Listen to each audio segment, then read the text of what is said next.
Assalamualaikum warahmatullahi wabarakatuh. Berjumpa di video materi kuliah Pendidikan Kewarganegaraan Prodi IPS Unira Malang. Pada video kali ini kita akan membahas mengenai pendidikan kewarganegaraan di perguruan tinggi. Nah, untuk video kali ini tujuan perkuliahan kita adalah untuk menjelaskan secara kritis dan objektif latar belakang dan tujuan pembelajaran PKN di perguruan tinggi. Yang kedua, meyakinkan nilai-nilai Pancasila sebagai orientasi pendidikan kewarganegaraan agar menjadi pedoman berkarya lulusan perguruan tinggi. Yang ketiga, pendidikan kewarganegaraan untuk membentuk masyarakat yang utama. Sedangkan untuk materi dalam video kali ini ada 3 materi yang akan kita bahas. Yang pertama adalah konsep dan urgensi pendidikan kewarganegaraan.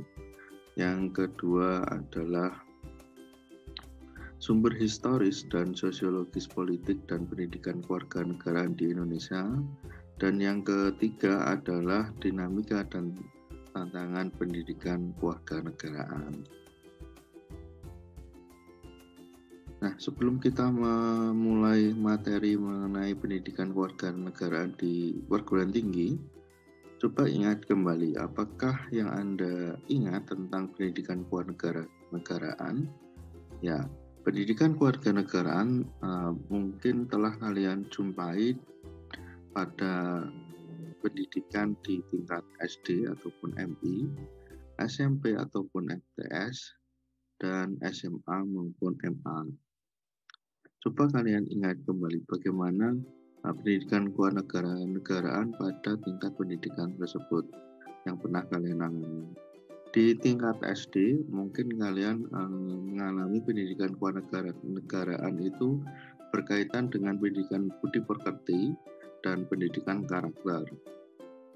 Di tingkat SMP mungkin pendidikan kewarganegaraan kalian menjumpai atau diajarkan mengenai nilai, norma, dan hukum serta sistem pemerintahan. Dan di tingkat SMA, pendidikan kewarganegaraan mungkin kalian menjumpai berupa budaya demokrasi, karakter siswa sebagai warga negara, seperti itu. Nah, bagaimana dengan perguruan tinggi? Nah, secara konsep materi, kita pendidikan kewarganegaraan itu terdiri dari 2 kata, yaitu pendidikan dan kewarganegaraan. Nah, apa sih pengertian dari kedua konsep tersebut? Pertama, kita akan membahas kewarganegaraan. Kewarganegaraan itu terdiri dari kata warga negara. Warga negara dapat diartikan sebagai warga atau anggota member dari sebuah negara. Atau dalam arti lain, warga negara adalah anggota dari sekelompok manusia yang hidup ataupun tinggal di wilayah hukum tertentu yang memiliki hak dan kewajiban. Sedangkan untuk konsep yang kedua, yaitu tentang pendidikan. Menurut Undang-Undang Republik Indonesia Nomor 20 Tahun 2003 tentang Sistem Pendidikan Nasional, pendidikan adalah usaha sadar dan terencana untuk mewujudkan suasana belajar dan proses pembelajaran agar peserta didik secara efektif mengembangkan potensinya untuk memiliki kekuatan spiritual, keagamaan, pengendalian diri, kepribadian, kecerdasan, akhlak mulia, serta keterampilan yang diperlukan dirinya, masyarakat, undang-undang, dan negara. Ini sesuai dengan Undang-Undang Nomor 20 Tahun 2003 Pasal 1 tentang Sistem Pendidikan Nasional.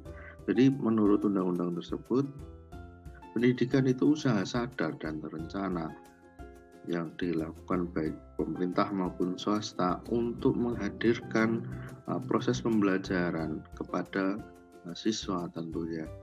Untuk apa sih pendidikan itu? Tujuannya untuk mengembangkan potensi yang dimiliki siswa itu, sehingga bisa menjadi manusia yang seutuhnya. Nah, secara etimologis, warga negara itu dikatakan sebagai civic. Secara istilah, civic ini berasal dari bahasa Latin, yaitu civicus atau citizen. Artinya adalah penduduk sipil yang mempraktekkan demokrasi secara langsung dalam sebuah negara kota polis. Negara kota polis ini kita jumpai pada masa peradaban Yunani kuno. Pada masa zaman Imperium Romawi, istilah civic ini berarti kehormatan. Jadi di Romawi itu diberikan gelar Civic Romanus Sum, artinya adalah aku warga negara Romawi.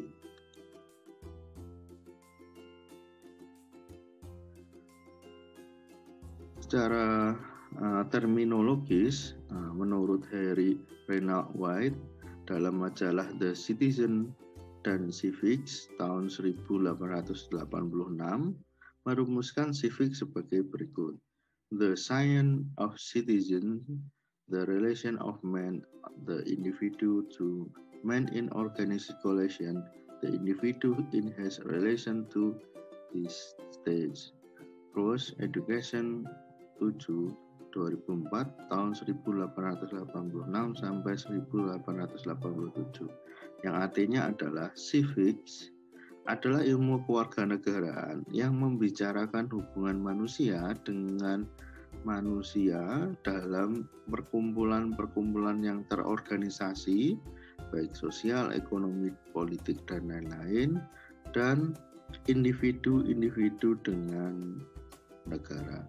Jadi ilmu civic itu adalah ilmu kewarganegaraan yang membicarakan pertama hubungan manusia dengan manusia maupun perkumpulan secara terorganisasi, dan hubungan manusia dengan atau individu dengan negara. Jadi civic itu ada dua konsep. Yang pertama hubungan manusia dengan perkumpulan atau terorganisasi. Yang kedua, hubungan individu dengan negara. Sedangkan menurut Stanley E. Diamond tahun 1961 dalam arti sempit, civic adalah only legal status a country and the activity close relate to political function, voting, government organization, holding of public office, and legal right and responsibility. Artinya adalah civic berkaitan dengan hubungan antar negara dengan negara yang meliputi status formal dan negara, fungsi dan aktivitas formal dari lembaga politik menyangkut pemilihan umum, organisasi puncak dalam suatu negara, berbagai pengaturan lembaga-lembaga, pelayanan kepada masyarakat, hak-hak serta tanggung jawab setiap warga negara. Jadi menurut Stanley ini, civic adalah hubungan antar warga negara dengan negara, baik formal, kemudian aktivitas formal di suatu negara, dan memberikan pelayanan kepada masyarakat serta hak dan tanggung jawab setiap warga negara. Lalu, apa itu pendidikan kewarganegaraan menurut Anda? Rumuskan dan berikan kesimpulannya. Secara definisi pendidikan kewarganegaraan menurut M. Numan Sumantri adalah program pendidikan yang intikan demokrasi politik yang diperluas dengan sumber-sumber pengetahuan yang lain, pengaruh-pengaruh positif dari pendidikan sekolah, masyarakat, dan orang tua, yang kesemuanya diproses guna melatih para siswa untuk berpikir kritis, analitik, bersikap dan bertindak demokratis dalam mempersiapkan hidup demokratis yang berdasarkan Pancasila dan Undang-Undang 1945. Jadi dalam arti bangsa kita, pendidikan kewarganegaraan adalah suatu program yang berintikan memuat demokrasi politik atau mengajarkan demokrasi politik dari sumber-sumber pengetahuan dan pengaruh positif yang ada di sekitarnya, sehingga membentuk siswa yang dapat berpikir kritis, analis, dan bersikap demokratis dalam kehidupan sehari-hari sesuai dengan landasan negara Indonesia, yaitu Pancasila dan Undang-Undang Dasar 1945. Nah, dalam hakikatnya, pendidikan kewarganegaraan adalah pendidikan yang berguna untuk menyiapkan generasi muda untuk menjadi warga negara yang memiliki pengetahuan, kecakapan, dan nilai-nilai yang diperlukan untuk berperan serta partisipasi aktif dalam masyarakat. Jadi secara hakikat, pendidikan kewarganegaraan itu mengajarkan bagaimana sih menjadi warga negara. Warga negara yang memiliki pengetahuan, kecakapan, dan nilai-nilai yang bisa mereka gunakan untuk berperan atau terjun langsung dalam kehidupan masyarakat. Sedangkan tujuan pendidikan kewarganegaraan adalah untuk membina negara Indonesia, warga negara Indonesia menjadi warga negara yang cerdas dan baik. Jadi inti dari pendidikan kewarganegaraan itu untuk mewujudkan atau menjadikan warga negara itu menjadi warga negara yang cerdas dan baik.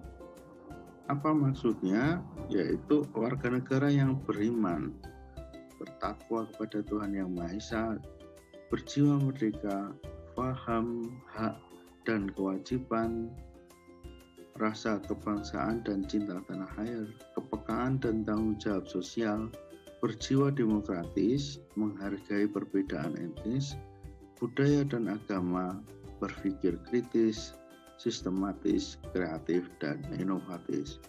Itu adalah salah satu tujuan dari pendidikan kewarganegaraan.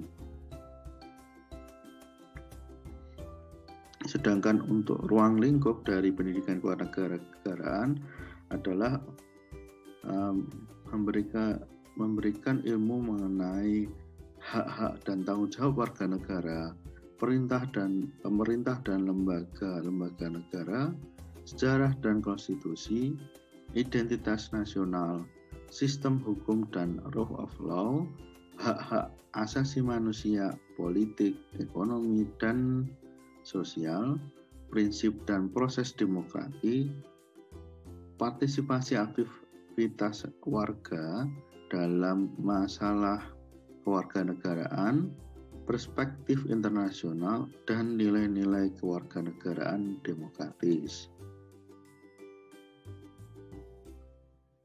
Sedangkan visi dan misi pendidikan kewarganegaraan berdasarkan Peraturan Menteri Dikti nomor 43/Dikti/Kep/2006 pasal 1, yaitu visi kelompok mata kuliah pengembangan kepribadian atau MPK adalah merupakan sumber nilai dan pedoman dalam mengembangkan dan menyelenggarakan program studi guna mengantarkan mahasiswa yang mantap kepribadiannya sebagai manusia Indonesia yang seutuhnya.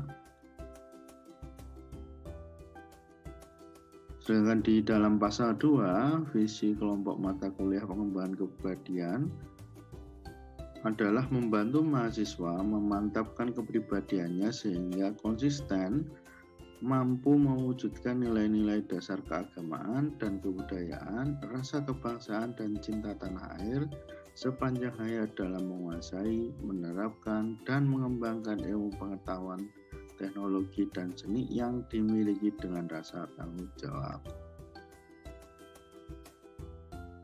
Nah, pendidikan kewarganegaraan ini diatur dalam Pendidikan Nasional Undang-Undang RI Nomor 20 Tahun 2003 tentang Sistem Pendidikan Nasional, yaitu pendidikan nasional berfungsi mengembangkan kemampuan, membentuk watak, serta peradaban bangsa yang bermartabat dalam rangka mencerdaskan kehidupan bangsa.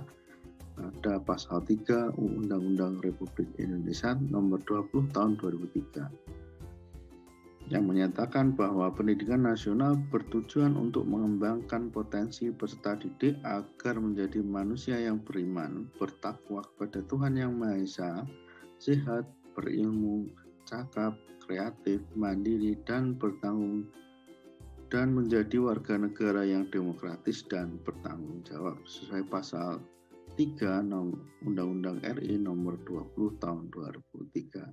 Jadi landasan pendidikan kewarganegaraan ini sesuai dengan tujuan dari pendidikan nasional Indonesia.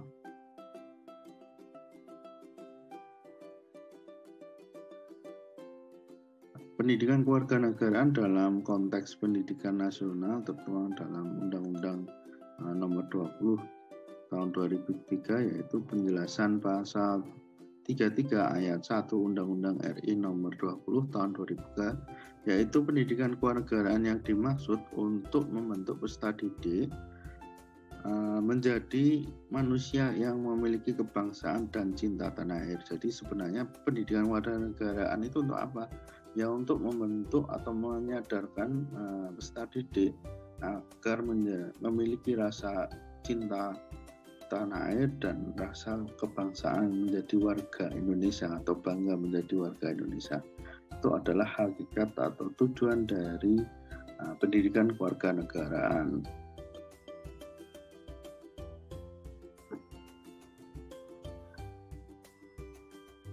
Nah, dalam konteks pendidikan nasional, kurikulum dasar dan menengah dan kurikulum pendidikan perguruan tinggi ini ada beberapa hal yang harus diajarkan sesuai dengan pasal 37 ayat 1 Undang-Undang Nomor 20 Tahun 2003 bahwa untuk kurikulum pendidikan dasar dan menengah ataupun berarti di tingkat SD, SMP, dan SMA ini wajib memuat pertama pendidikan keagamaan, yang kedua pendidikan kewarganegaraan, yang ketiga adalah bahasa. Sedangkan pasal 37 ayat 2 Undang-Undang Nomor 20 Tahun 2003 kurikulum pendidikan tinggi itu wajib memuat pendidikan agama, pendidikan kewarganegaraan, dan bahasa. Jadi selama kalian mengikuti sistem pendidikan nasional, maka kalian harus menjumpai ketiga komponen ini, yaitu pendidikan agama, pendidikan kewarganegaraan, dan bahasa dari masing-masing jenjang pendidikan yang kalian tempuh.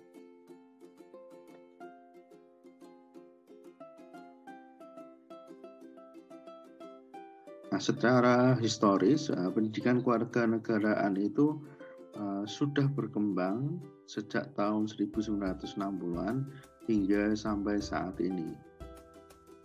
Namun dalam berkembangnya pendidikan kewarganegaraan ini mengalami beberapa kali perubahan, seperti pada tahun 1969 pendidikan kewarganegaraan itu berubah civic atau kewarganegaraan di tingkat SMP, SMA, SD, SMP hingga SMA. Sedangkan pada tahun 1973 berganti menjadi pendidikan kewarganegaraan atau PKN. Pada tahun 1984 berganti kembali menjadi pendidikan moral Pancasila. Tahun 2000-an berganti menjadi pendidikan Pancasila. Tahun 2001 berganti lagi menjadi pendidikan kewiraan.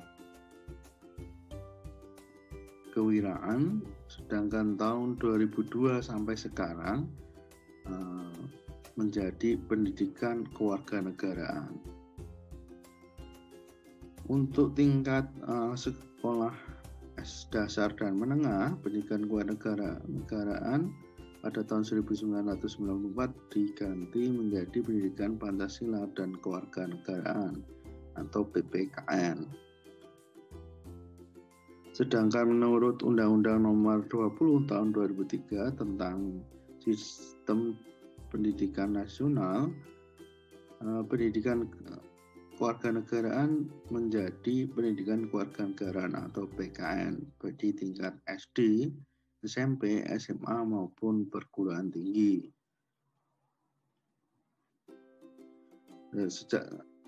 Dan mulai tahun 2013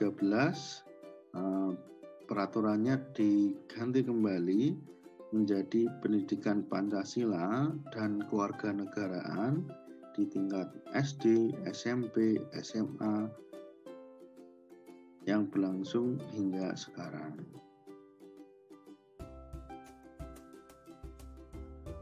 Nomenklatur atau perubahan peraturan PKN dalam sistem pendidikan nasional, sebenarnya PKN itu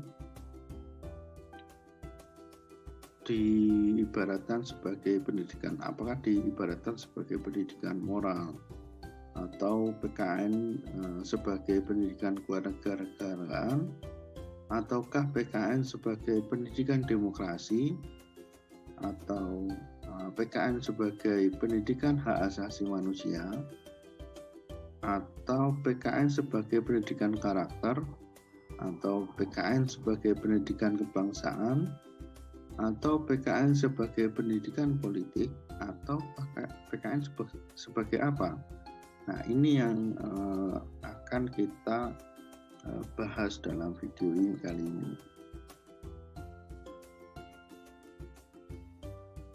Nah, banyak berbagai ragam kajian pendidikan kewarganegaraan dari berbagai negara. Nomenklaturnya di berbagai negara, pendidikan kewarganegaraan ini meskipun memiliki kajian yang hampir sama, tetapi ada beberapa hal yang membedakan di dalam hal terminologi.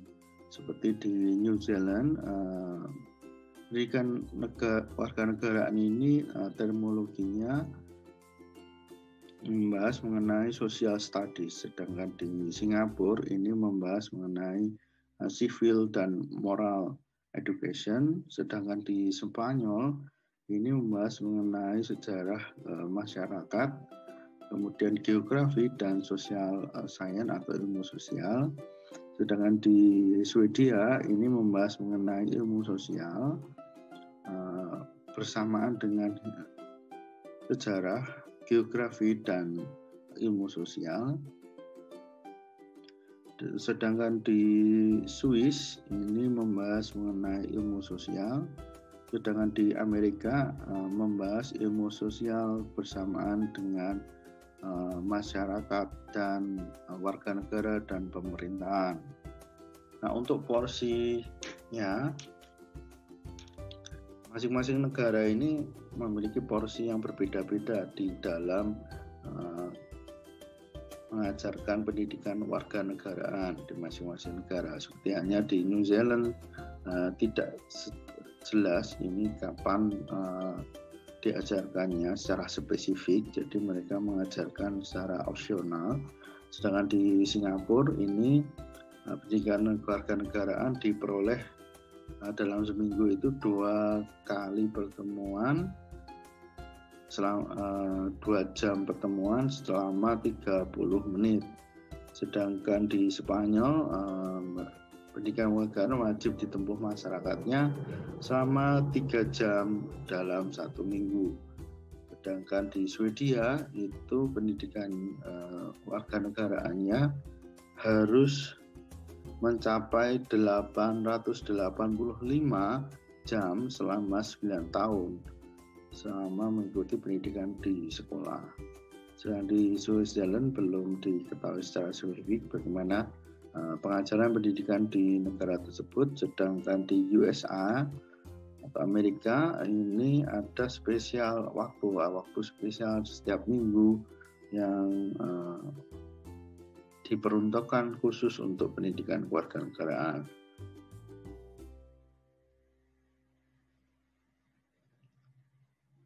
Nah, wacana konsep pendidikan kewarganegaraan di dunia ini ada beberapa istilah yang berbeda di masing-masing negara, walaupun pada hakikatnya intinya adalah sama, yaitu tentang civic atau pendidikan kewarganegaraan. Nah, berikut istilah-istilah yang ada di dunia mengenai pendidikan kewarganegaraan. Ada yang menambahkan moral education, ada yang hanya yang memang civic dan civil education, ada yang citizenship education. Ini masing-masing negara memiliki ciri khas yang sama, berbeda, meskipun kajian yang dibahas hampir sama, yaitu tentang warga negara.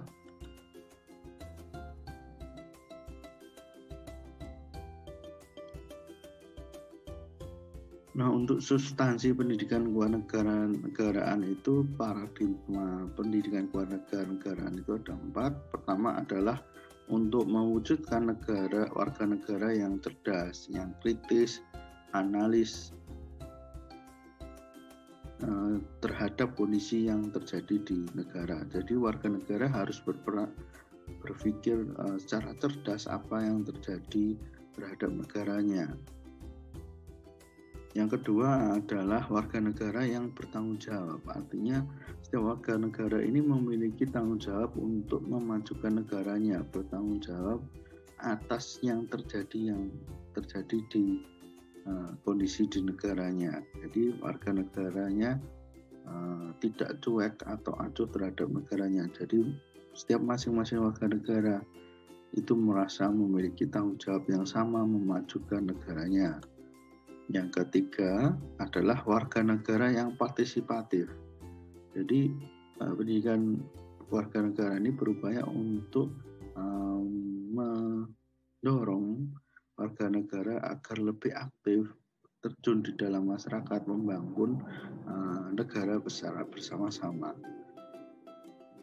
Kemudian mewujudkan warga negara yang baik, yang memiliki sifat tenggang rasa, toleran, dan lain-lain.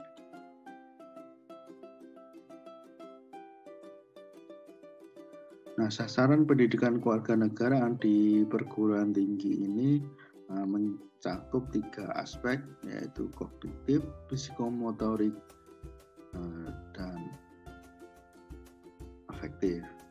Nah, di lingkup kognitif, pendidikan kewarganegaraan adalah mengenai wawasan kewarganegaraan Indonesia, sedangkan di psikomotorik ini berkaitan dengan keterampilan kewarganegaraan, sedangkan di lingkup afektif, kewarganegaraan ini harus memiliki sikap dan tanggung jawab yang demokratis.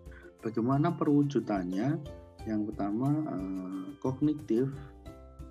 Wawasan kewarganegaraan ini diharapkan memiliki partisipasi dalam bidang sosial maupun politik.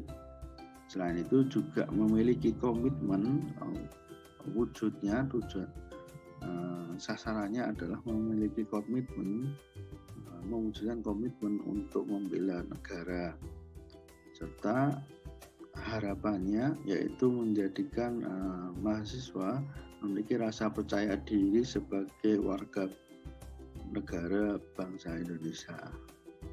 Dan tujuan terakhir dari semua tersebut adalah menjadikan mahasiswa sebagai warga negara yang cerdas dan baik. Nah, seluruh sasaran ini baik secara kognitif, afektif maupun psikomotorik ini dilakukan sistem pembelajaran secara holistik, komprehensif, dan integral. Jadi secara menyeluruh dan secara seintegral atau berhubungan, tidak bisa terpisahkan antara satu dengan yang lain. Nah, paradigma pendidikan kewarganegaraan ada dua pendekatan. Pertama, pendekatan minimal atau civic education. Itu hanya sebatas pendidikan kewarganegaraan itu di dalam pendidikan formal atau transfer pengetahuan tentang kenegaraan. Jadi secara minimal itu kita memberikan pendidikan kewarganegaraan di dalam pendidikan formal seperti di sekolahan ataupun di kampus, hanya bersifat mentransfer ilmu atau mentransfer pengetahuan mengenai warga negara. Nah, yang kedua, kita bisa menggunakan pendekatan maksimal atau citizenship education, yaitu campuran pendekatan antara pendidikan formal dan informal. Jadi antara pendidikan resmi atau lembaga sekolah ataupun kuliah dan pendidikan informal atau pendidikan yang terjun di dalam masyarakat yang tidak ada lembaganya. Jadi kita berperan aktif secara langsung di dalam masyarakat, sehingga objek kajiannya ini pendidikan kewarganegaraan ini dapat menyeluruh atau secara holistik, secara luas. Nah, untuk pendidikan kewarganegaraan di Indonesia ini masuk dalam kategori mana?